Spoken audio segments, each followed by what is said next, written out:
my wife and I have not experienced the beautifully described magnificent state physically and spiritually of pregnancy. However, we have been very lucky to have adopted the loveliest human being on earth, my son Andrew. He was 3 days old when his birth mother, whose name was Margarita, brought him to the home of a family in the town of Guadalajara in Mexico, where we picked him up 5 days later. So from the age of 8 days, Andrew has really been with us. When Margarita left and Andrew never saw her again, she left behind a tiny little photograph of the kind that you can get in one of these roadside machines. And over the years, my wife, Harriet, had the picture blown up so that you could see pretty clearly all of her features. And she was quite lovely. She had a little mole on her. Mirrors confuse me, but at this side, the northeast side of her face. And we noticed that as Andrew grew up and went through his childhood and a somewhat chaotic adolescence and young manhood, that he had that picture with him in a prominent place, and that he was resembling Margarita more and more with every year. And we told Andrew everything that we knew about Margarita, which really wasn't very much, that she had come from the northern mountainous area of the state of Oaxaca, which is kind of like their equivalent of the Ozarks.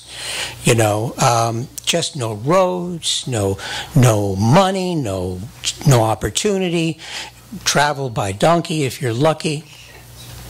And that she had left behind a birth certificate, which had her last name, which was Garcia, which is a very, very common name, and the general area where her mother, Flora, and her father, Florencio, lived at the time of Andrew's birth.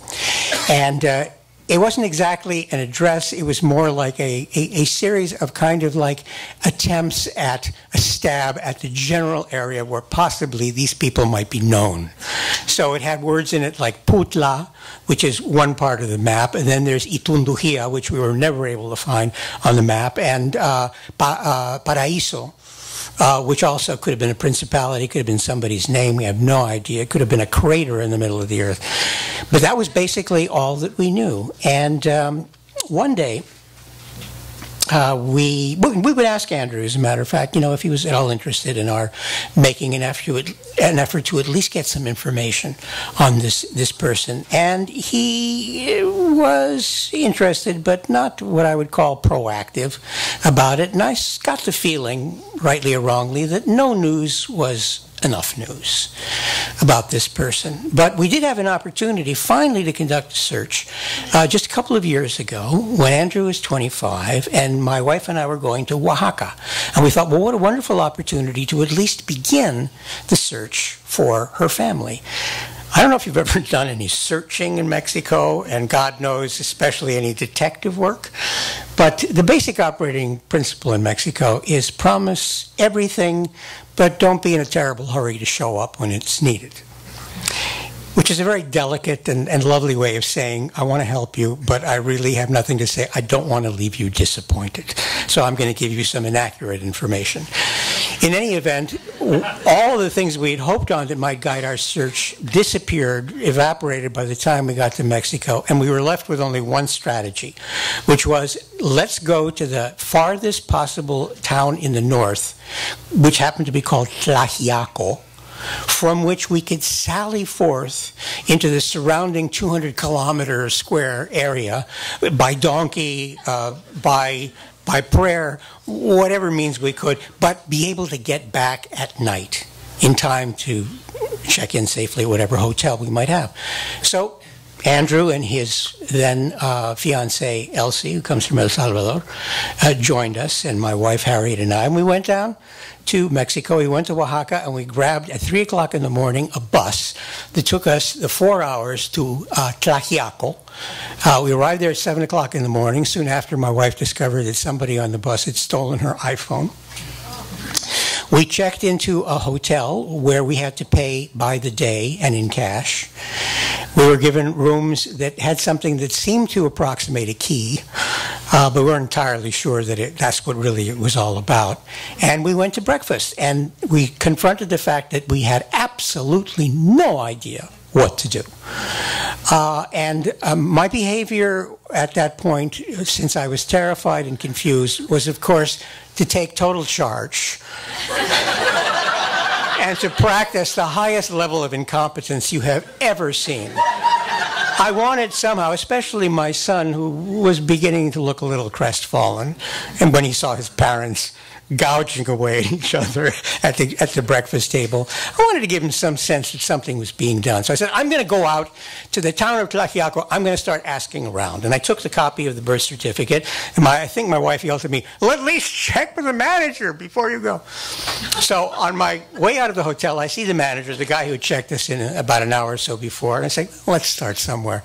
So I come up to him with the birth certificate, and I say, excuse me, I speak Spanish, and I said, excuse me, but would you be so kind as to perhaps assist me in a search that I'm trying to conduct? This is normal Spanish. It's always very elaborate and lovely. I have this to go on, and I presented the birth certificate to him, and I do not know where to begin. And he says, looks at it, he says, Garcia, it's a common name. He said, Itunduhia, Putla, way over there. Palacio, Paraíso. Paraíso. Yes, I know Paraíso. In fact, the president of Paraíso was staying at this hotel overnight last night. I said, you're kidding. I said, did he leave a forwarding address? No. Did he leave a telephone number? No. But there he is. And I see this very handsome guy with jet black hair wearing a leather bombardier's jacket come back into the hotel. He had forgotten something in his room, and he'd come back to get it before returning to Paraíso, paradise. And so the manager introduces me to this guy, and I say, well, I have Flora and Florencio Garcia.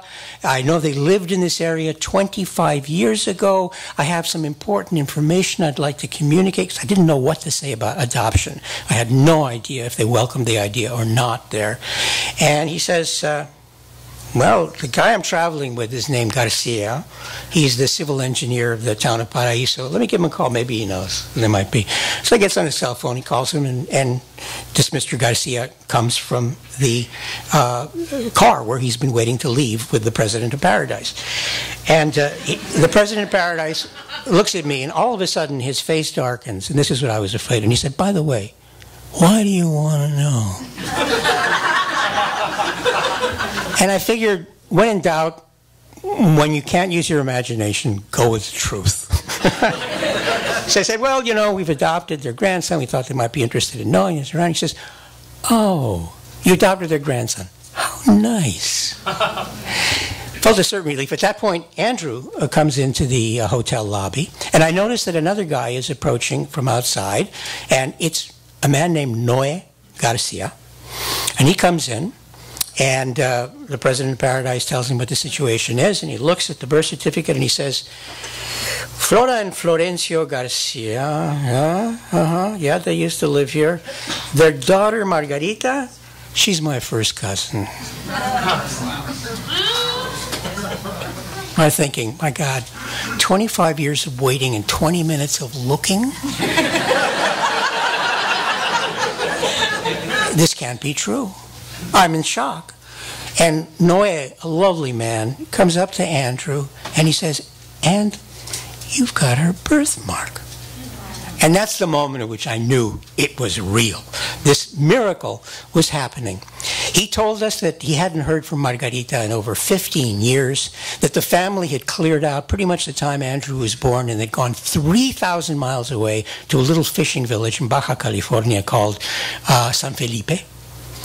And that her younger brother, Andrew's uncle, happened, the only member of the family who is still left, happened to live in Oaxaca.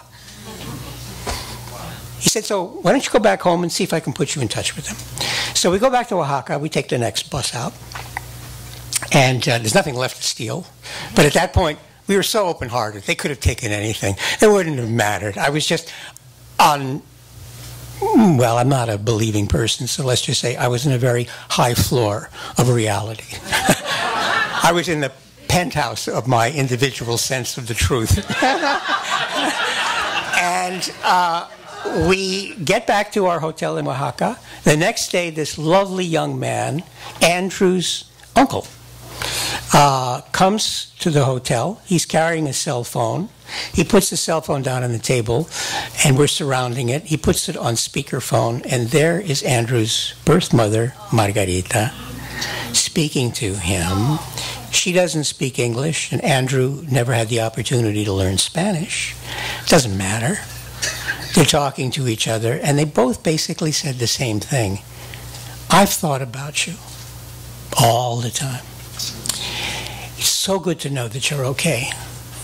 And it so happened that her youngest son, who was 18 years old, had committed suicide